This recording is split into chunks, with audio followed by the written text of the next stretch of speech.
All right, welcome everybody. Thank you so much for joining us on Learn Biz, the podcast. We are bringing you another edition of our Black Women Entrepreneurs series. Today, we are talking about three women who have had an impact historically in our lives that come from different industries, different walks of life, different backgrounds. And we're going to have a really interesting conversation about each of these three women. I am Sandy, one half of Learn Biz, the podcast, and I'm going to go ahead and allow Lisa to kick us off with our first woman.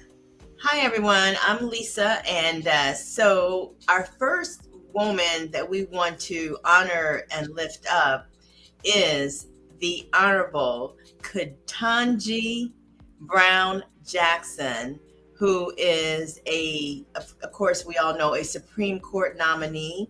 And if she does succeed, will be the first Black woman Supreme Court Justice of the United States.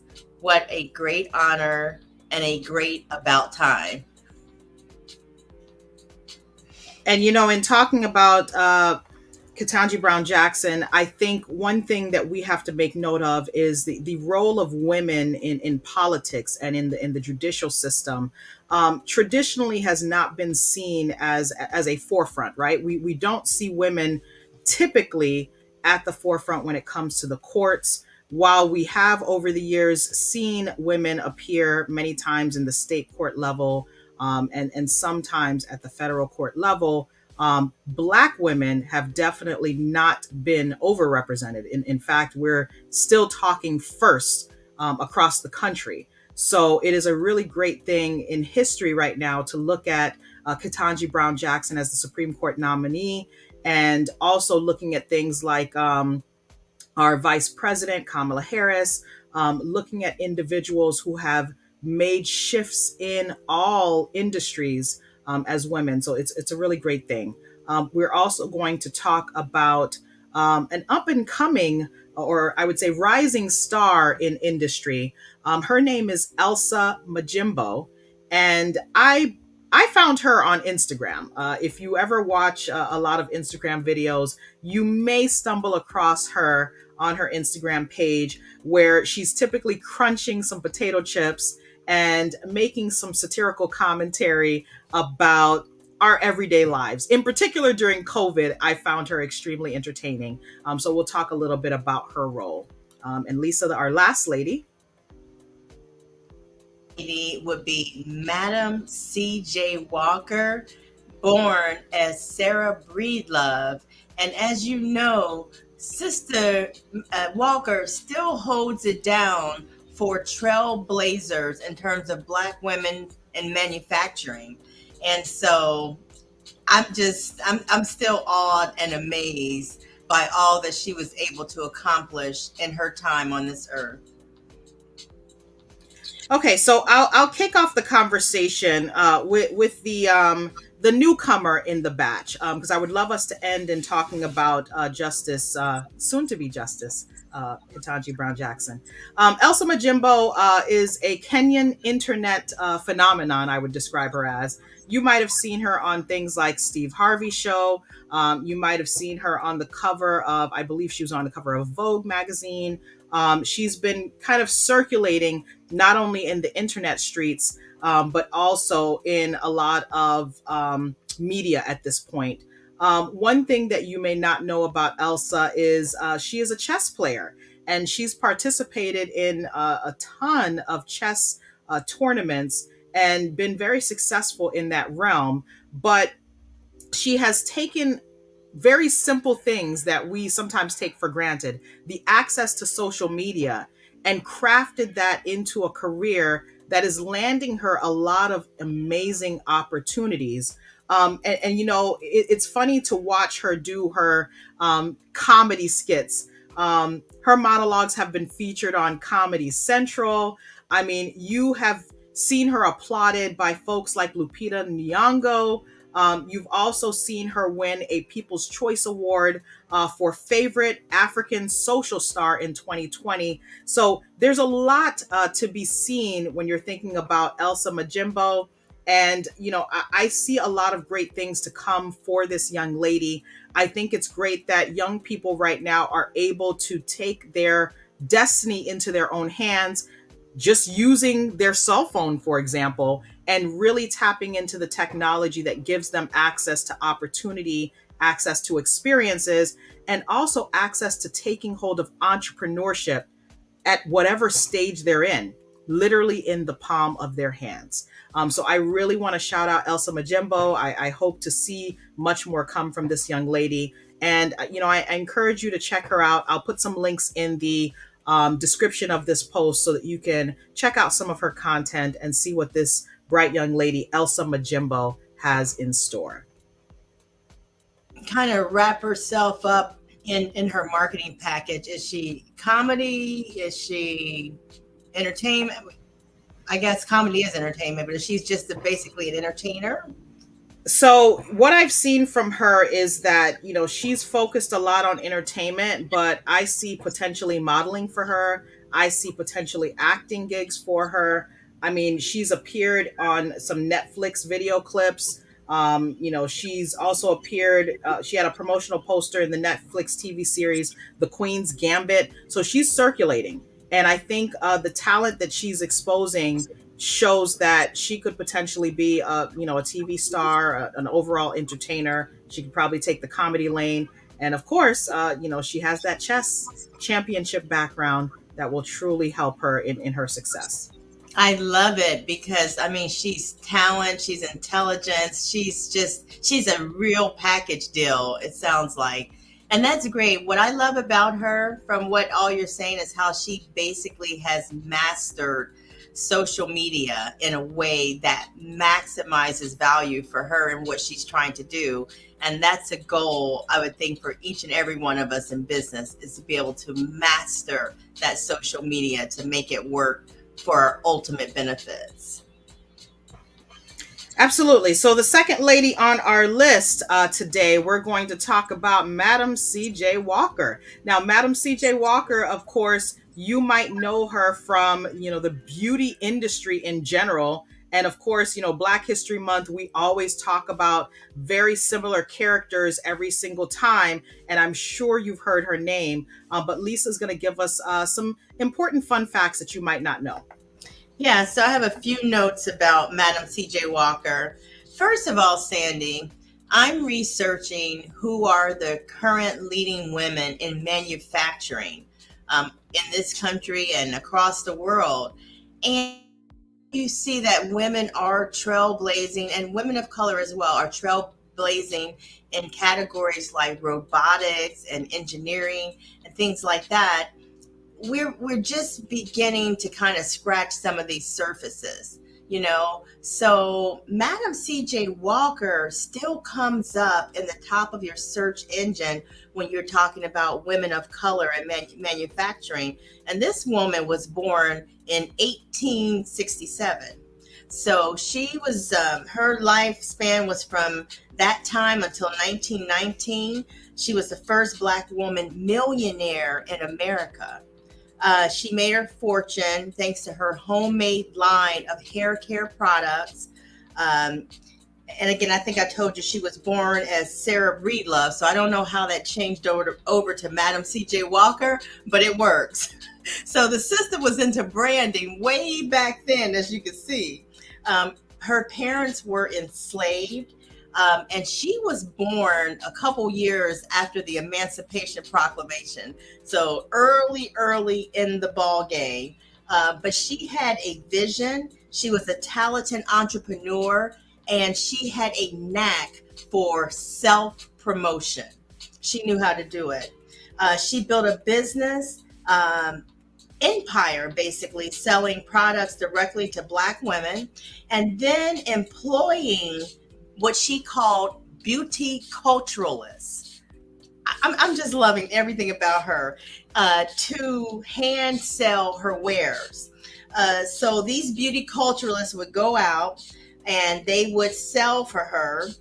She used her fortune to fund scholarships for women at Tuskegee Institute and donated a large part of her wealth to NAACP and the first Black YMCA and other charities. So that is some information about our sister.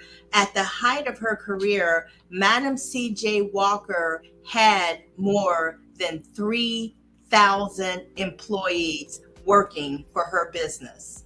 She manufactured her hair care products and she got them sold. So that is our trailblazer in manufacturing history for Black women. So as you can see, we're highlighting different women in history and looking at their impact on our everyday lives and their impact on entrepreneurship. And two great examples: Elsa Majimbo, internet sensation, comedian, potentially actress, model, and Madam C.J. Walker, as you see, is surpassing what we probably would have ever imagined in terms of continuing to be relevant today in 2022, after growing up in the times that she grew up in. So our final on the list, we would be remiss if we did not mention Ketanji Brown Jackson in our conversation. While she's not currently an entrepreneur, she had stints of entrepreneurship in her history. And you'll typically find many folks who find themselves in positions of power have had their stints of entrepreneurship if you look at their history. So Lisa has had a chance to watch some of these confirmation hearings. I couldn't stomach watching it, and I'm going to be honest with you. When I look at Black women in positions of power, Black women who have the education, the experience, the full qualifications, and I watch them get treated as they are the average commoner, right? An average person who doesn't have those levels of qualifications, it does something to me, and I have to kind of protect my spirit, my energy about it. But I'm sure Lisa can give us some thoughts on what she saw during these. Yeah. Some of the proceedings to watch them were abhorrent, simply because the certain senators, probably ones who should be in jail right now for trying to overthrow the Capitol, these folks had the audacity to challenge her credibility, to just basically be very demeaning.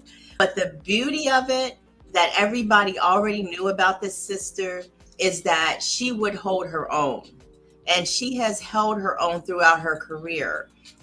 She's dealt with tough circumstances, and her record speaks for itself. And while there were attacks against her politically to try to paint her into some political corner, it just kind of bounced off like water on a duck's back. But Sandy, to your point, it was very awful to see all the political haranguing that they were trying to use to attack this sister. And thank God it didn't work.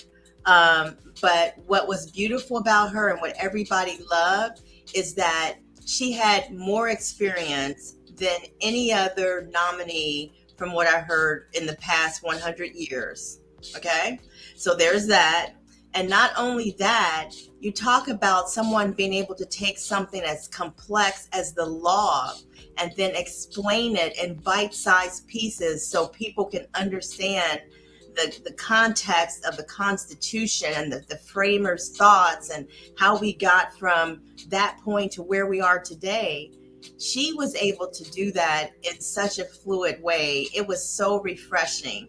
So I welcome her on the Supreme Court. It's just a matter of time. And she's a trailblazer. She did work in private practice as an entrepreneur for a brief stint before she went to work on the Supreme Court as, I guess, an assistant to Justice Breyer. So she was a judicial assistant, I believe, for that time period. And that's how she got the recognition of working in the court.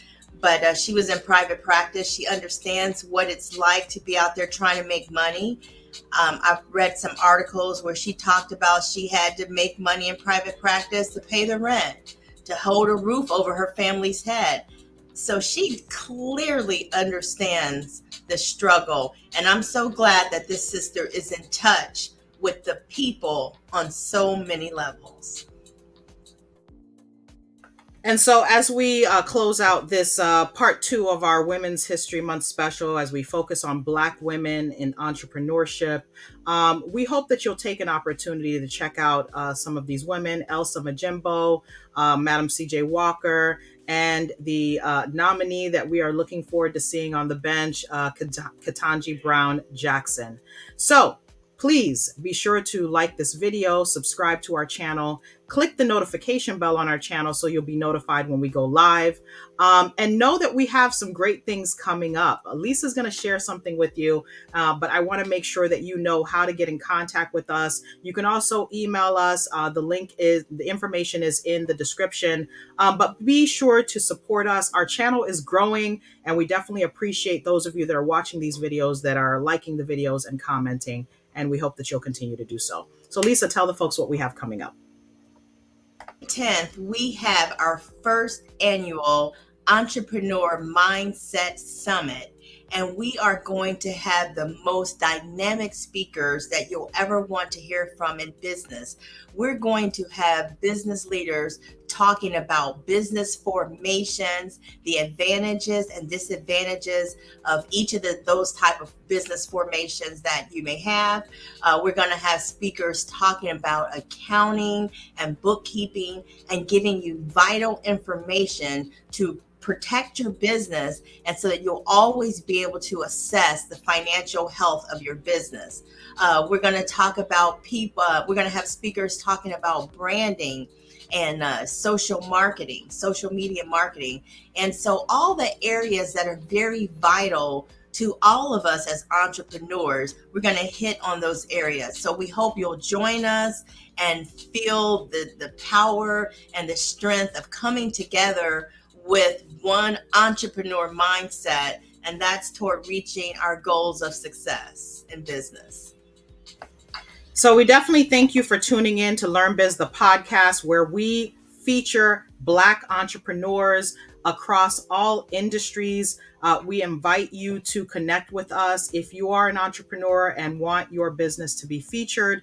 And we also invite you to be sure that you save the date to our Entrepreneur Mindset Summit on Tuesday, May the 10th from 7 p.m. to 9 p.m. right here on our YouTube channel. And guess what? It's free. You just have to tune in. So please subscribe, like, comment, and we'll see you next time.